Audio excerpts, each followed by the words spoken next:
In Japan, there are people who determine the sex of baby chickens with 99% accuracy. They're able to do that even though the sex of baby chicks is ostensibly indistinguishable. No scientifically ordained system could even approach such astonishing accuracy. The people who do it intuitively. They simply know which chicks are male and which female. Physical evidence is not required. People training to become chicken sexers learn the trade only by looking over the shoulders of experienced workers who themselves cannot explain how they do it. I had heard about this astonishing business before and was reminded of it in a most interesting article in Psychology Today by Michael A. Gillen titled The Intuitive Edge. He reminds us that anyone who's had a hunch pay off won't be surprised to learn that, according to cognitive psychologist Arthur Reber of Brooklyn College, we have an ability to know what to do in complicated situations without being able to explain exactly how we know. This ability is unconscious and enables us to perform enormously complicated tasks, from reading and writing to composing music and inventing scientific theories. Reber's research also indicates, Gillen writes, that when faced with exceptionally subtle tasks, people who feel or intuit their way through them actually have a competitive edge over those who consciously try to think their way through. Mr. Gillen goes on to say that this is not to say that an unconscious effort will always beat out a conscious one, and in actual practice, as Reber has found, a blending of the two modes of learning is still preferable to the use of only one or the other. I'm sure nothing I've said here has taken you by surprise, although you may not have known about those wizard Japanese chicken sexers. Sometime, just for the fun of it, you might like to look at a tray full of newly hatched chicks and see if you can pick out the females.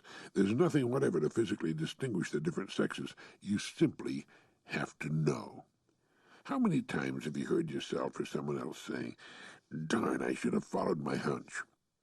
That hunch, as we call it, is actually much more than that. It's the result of rich, deep, intuitive powers based on millennia of successful adaptation to situations, and it's ready to serve us instantaneously when we need an answer. It explains how we often know something without having any evidence to bolster our intuitive response. Our problems at such times often come from not listening to that inner voice and attempting to intellectually rationalize from apparent data, flimsy or convincing as it may be.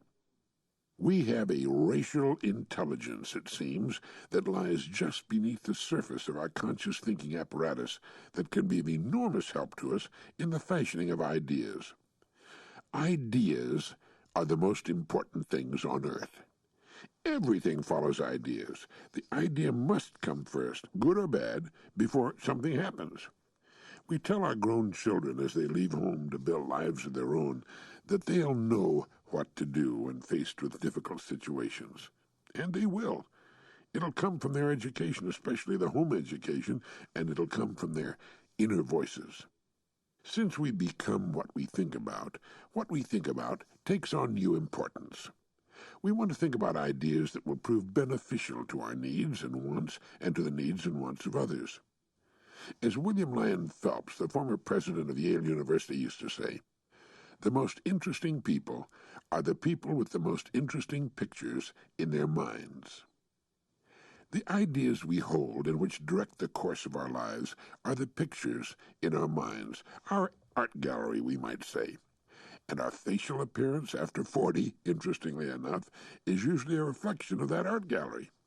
We're told that our faces after 40 are our own responsibility. It's only natural that they will mirror the pictures in our minds. In all the years of their lives, they've failed to put together a gallery of ideas that will reflect good cheer, happiness, and hopeful expectation. I rather imagine that few people realize the importance of ideas in our lives. They're simply everything. And that's why living as a simple reflection of our neighbors and neighborhood isn't necessarily a good idea. It's the ideas we have considered and accepted as worthy of hanging in our mental gallery that determines the kind of persons we are. Listen to this. I slept and dreamt that life was joy. I woke and saw that life was duty. I acted, and behold, duty was joy. Now there's an idea I hold, from which I derive a great deal of inner peace and contentment. No doubt when the great poet Rabindranath Tagore of Calcutta, India, worked that poem out, it was the exposure of an idea that meant a great deal to him. Joy, one of the greatest of life's treasures, comes from fulfilling our duty to those we've chosen to serve. Now, we choose our work. It isn't forced upon us once we're independent adults. Doing it to the very best of our ability should bring us joy.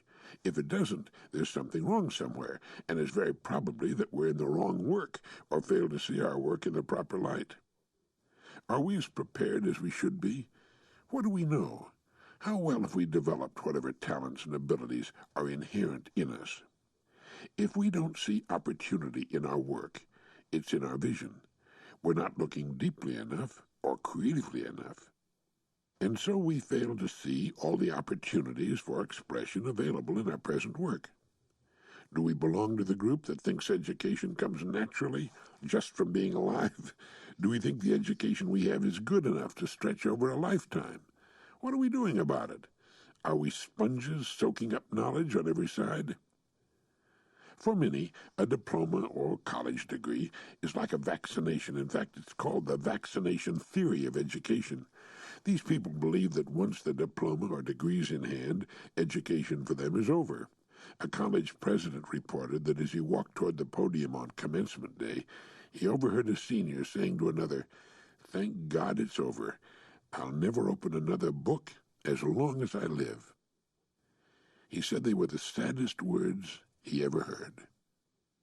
Somehow the idea of education had not been sold to that young man, nor did he know the meaning, strangely enough, of the word commencement. Education is a lifelong process, and should end only when we do, and commencement means beginning, not end. Beginning of independence, yes, but also the beginning of the enriching education that will hang the pictures in our minds and determine what we become as persons. Ideas, the great ideas that move us to be better and greater than we now are the deep anchors that will hold us steadfastly in place when the great storms of life crash around us. They're the anchors that prevent our being intimidated or diverted from our path by expediency or fad or shallow opportunity. And they provide us with a set of sensors that can pick up the dishonest and the phony. Getting the cheap and shoddy, the quick buck past a person conditioned by such ideas is like trying to sneak a sunrise by a rooster. Such great ideas provide a security system for us without disturbing our sense of humor. In fact, our sense of humor is greatly enriched by such ideas, and smiling and laughter become important parts of our days. Now, we're by no means immune to mistakes, but understand that they're a natural part of growth and reaching into the unknown future. And are the ideas we hold in concert with our goals? They must be if our goals are to be successfully achieved. What is an idea? We say, "I have an idea." What is that? It's surely more than a neurochemical response, although it's that too. An idea is the bringing together of known increments to provide a result. Let's go to the beach, someone says. Without a moment's hesitation, we take the known beach factor, add it to existing transportation facilities, the proper clothing, possibly a picnic lunch, and suggest the resulting idea to those we're with at the time. It all happens instantaneously, although all sorts of interconnections are going on in our brains. The greater our general information, the more combinations we can put together, and the greater the reach of our possibility thinking, as Dr. Robert Schuller calls it. That's why young people should think twice before complaining about school courses they'll never use as adults. All information of a positive kind has value when we're formulating ideas. When we set an important goal for ourselves, we present to our mind a problem to be solved, a challenge to be successfully fulfilled. Instantly, far down in the labyrinthine interstices of its vast potential, the mind goes to work to find the information we need to turn that idea into reality. The idea of getting an automobile becomes a true automobile we can drive and wash on a warm Sunday afternoon. Perhaps our path from inception of the idea to the time we get into the automobile, turn on the key, and drive away is rather tortuous, even circular, leading first here and then there. More often than not, we get in our own way by doubting the suggestions that filter into our consciousness, only to discover later that they would have been marvelous shortcuts and simplifications of the process if we had only heeded them. But eventually, the invisible idea, becomes sheet steel and glass and upholstery and rubber, and from time to time, a pain in the neck as well. The idea has become real in our life, even if it takes 3 years to pay for it. Everything we obtain during our lifetimes comes to us as a result of that system. Often it consists of nothing more than a trip to the grocery store, or a telephone call, or a command to a teenager, followed by the rationalization of the command and or the additional idea of offering some sort of reward for following through on the idea. Idea followed by fulfillment. And as our ideas progress upward in degree, cost, and complication, it's still the same process that will result in fulfillment, or be frightened off by timidity, rationalization, or, on occasion, just plain good common sense. Sometimes, as we toy or tinker with a delicious idea, our thinking process is flooded by other ideas indicating that that particular delicious idea will have to be postponed for a year or two, or maybe 5 years, even more. Our thinking process tells us, yes, it tells us, that we've made the kind of quantum leap that's out of place if we're to stick to our present hierarchy of plans and ideas. That's why a written list is a good idea. Not that we can't modify that list from time to time. In fact, as we learn how readily such a system brings us fulfillment of our goals, it's not at all unusual to upgrade our list to include levels we may not at first have thought were in the ballpark for us. Millions of people use this process without giving it a second thought, without understanding the process at all. A system, once understood and tested, can be applied to whatever we can seriously consider as goal material. All we need to do is leave it to the system. We don't have to fully understand the system in order to use it. The more we try to rationalize and understand every aspect of the working process, the more we tend to get in our own way and limit our potential. It works. Leave it at that.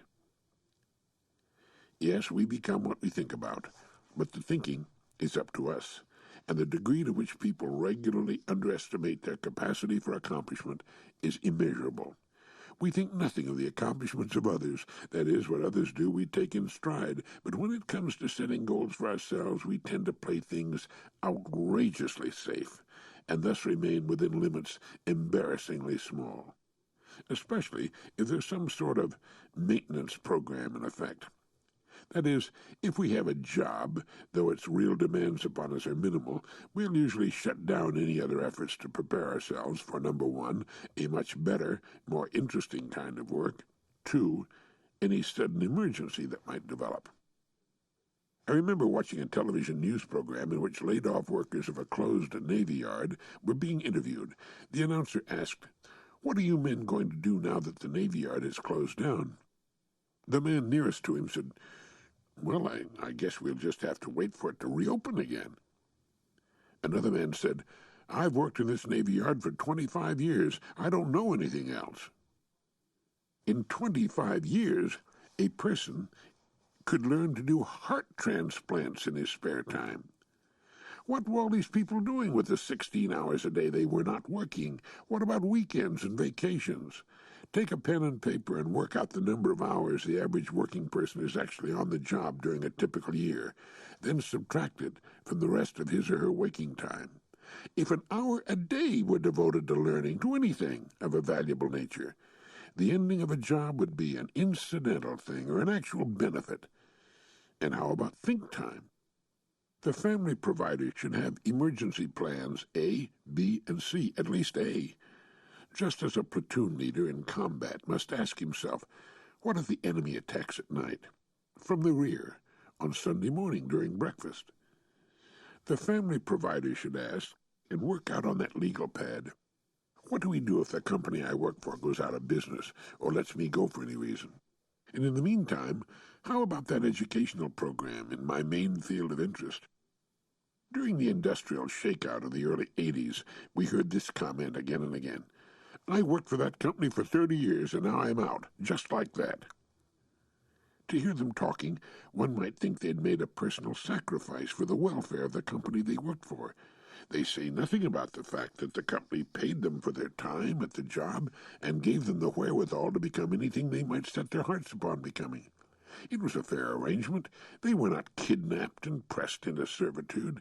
They applied for their jobs and were accepted and were paid for the level of work they performed. There was no agreement to provide them with work until they were too old and infirm to continue. Why didn't they take the possibility of a layoff into consideration and prepare for such an emergency? John and Elsie did. When John was laid off, he and Elsie sold their home in Ohio and moved to Florida, where they retired in the sunshine. If he'd been laid off years sooner, they had their little real estate refurbishing business on the side they could have turned to full time. If they had, they would have gotten rich. The trouble with John and Elsie was that they, like so many of us, underestimated what they could do with the time he was devoting to his job at the steel mill. The job and the regular weekly paycheck was something such people just don't voluntarily give up very often. But such men had father or mother figures on whom they depended for safety as well as survival. One was the union, the other was the company. The company was so big, with such big smokestacks, and employed so many people and made so much steel or whatever. Well, it had been there forever, and it would remain, and all they had to do was show up, do whatever was necessary to keep the job, and then go home again. Why did no one talk to these people about change? How do such people remain isolated from important information? Keep reading like that and you'll ruin your eyes, I used to hear my father say. Reading doesn't hurt the eyes, it's good for them, and especially good for what's lurking just behind them. But of course all that's gradually changing. Each year, more people move into the group that thinks.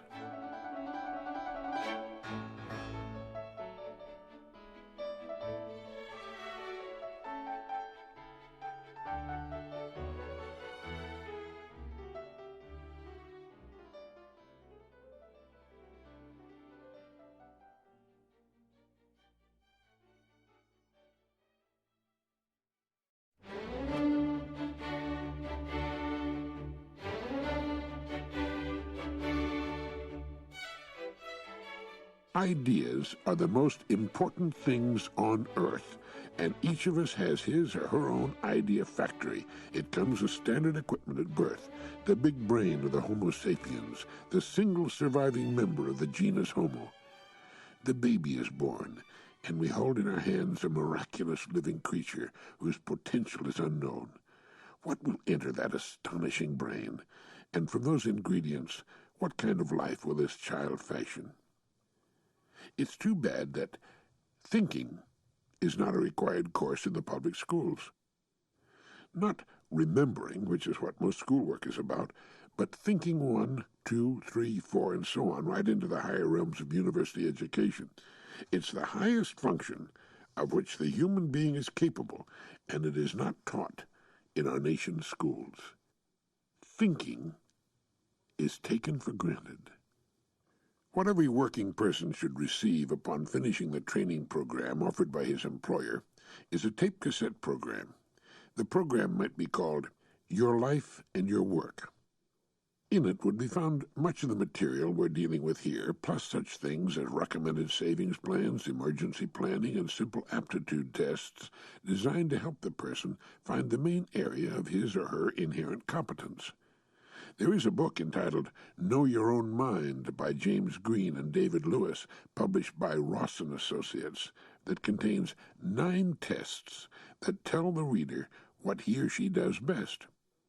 As it says on the dust jacket, in the book you will learn from only 9 quick-to-do exercises what kind of thinking, inductive, deductive, and so forth, you do easily, and how you can use that skill to enrich and reroute your life. how to determine your degree of creativity and maximize it to bring more useful ideas into your life, how to assess your ability to interact with others, and how to broaden those skills to reach more people, how to determine what's easiest for you to learn, how to turn what you find out about yourself in this speedy book to best advantage in your personal life and career, where you'll be happiest, and what you'll do best, and much more. The thing is, all of this stuff is fascinating to the person and opens up all sorts of interesting windows of opportunity. Options, options, options. The very things we need if we're to make the kinds of plans that will maximize, at least to some degree, what we are and what we can do. And this cassette program would have a section headed, "You Have Lost Your Job." And the section would deal with the subject, "What can you do that the community wants or needs?" The community being the entire United States and the free world. A good friend of mine, Derm Barrett of Ontario, Canada, a consultant on such subjects as time management, devoted 800 hours to learning Spanish so thoroughly that he now holds business seminars in numerous Latin American countries. It opened up a whole new world of interest and challenge and opportunity for him. 800 hours, about the same time most working people devote to the job in just 20 weeks. Learning the Spanish language means learning, or beginning to learn, about an infinitely rich and fascinating culture. When Derm Barrett explained over the telephone how he had taken on the job of learning Spanish using his own principles of time management and goal setting, and how rewarding his experiences are, I could feel his excitement and enthusiasm. His options had doubled, and how foreigners love us when we speak to them in their native tongue. Losing a job is often the best thing that can happen to a person. Lacking the energy, imagination, or incentive to look farther afield for bigger and better opportunities when employed, being suddenly unemployed often does the job for us. After the initial shock and period of depression, we often find ourselves in work much more to our liking and with far more opportunity for advancement than ever afforded by the old job.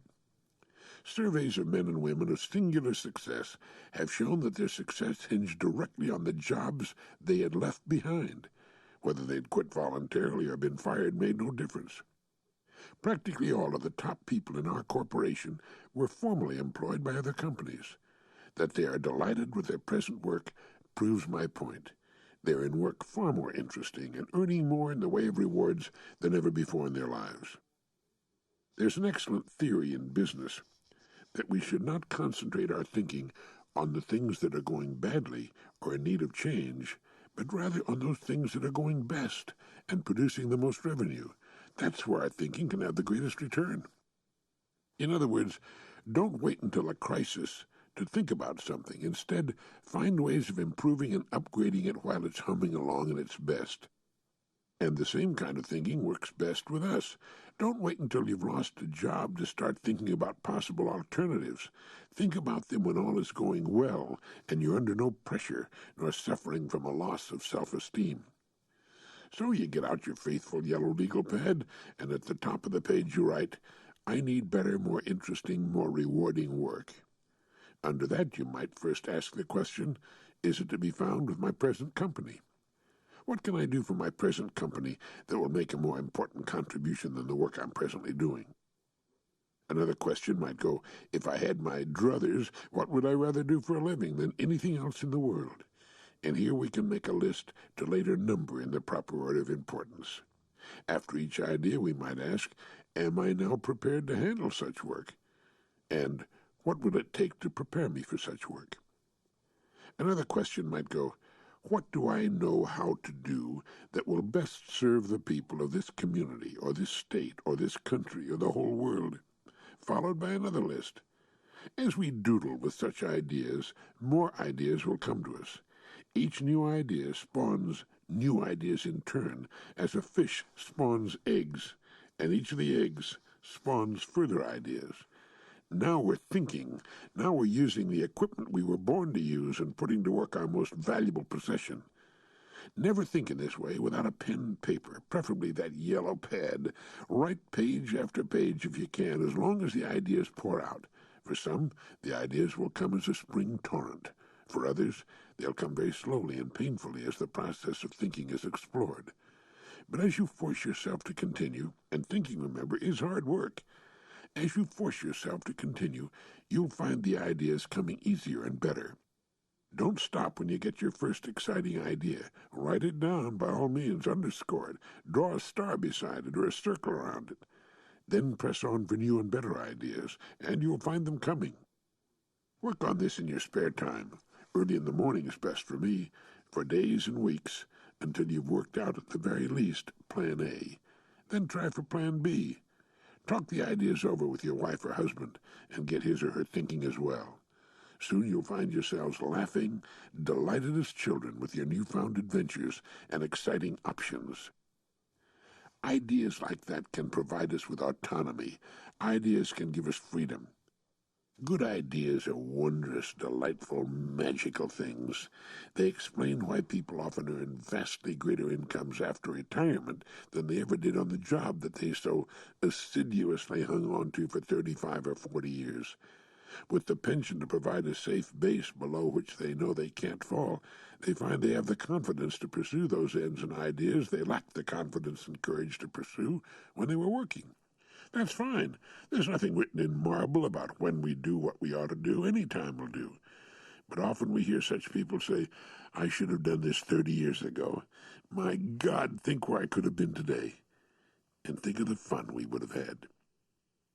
The fact is, there's no such thing as security as long as we're alive. Security may only be found at both ends of life, before and after, not during. If we're looking for security during our lifetimes, we're looking for something that simply cannot be guaranteed. Insecurity is our natural state. It's not the chimera, the fire-breathing, multi-legged and clawed monstrosity we think it is. Insecurity is autonomy and gives us the options we need for interest and challenge in our lives. It doesn't hurt to have 6 months or a year's income tucked away someplace. That also gives us freedom and autonomy. It gives us time to make a change. A good idea is an idea that results in a change that is beneficial. And good ideas come in all shapes and sizes. One Sunday morning, a man awakened at 8 o'clock, found himself wide awake, and got up. He put on a pot of coffee, took a shower, shaved, splashed on his best aftershave lotion. He then returned to the kitchen, had a cup of coffee and a glass of orange juice. At 10 o'clock, he crawled back into bed and hugged his wife. Later, over her own coffee and orange juice, she told him it was the nicest Sunday morning she could remember. Then, to prove he wasn't the only one who could smash a precedent on a Sunday, she checked the television schedule and turned on the football game for him. Later, he was served a delicious lunch on a TV table.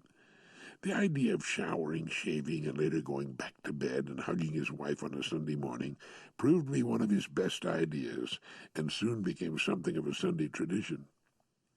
A good idea means positive change, and a great money-making good idea needn't come up with anything radically new. There's a larger success in everything that is successful already through good ideas.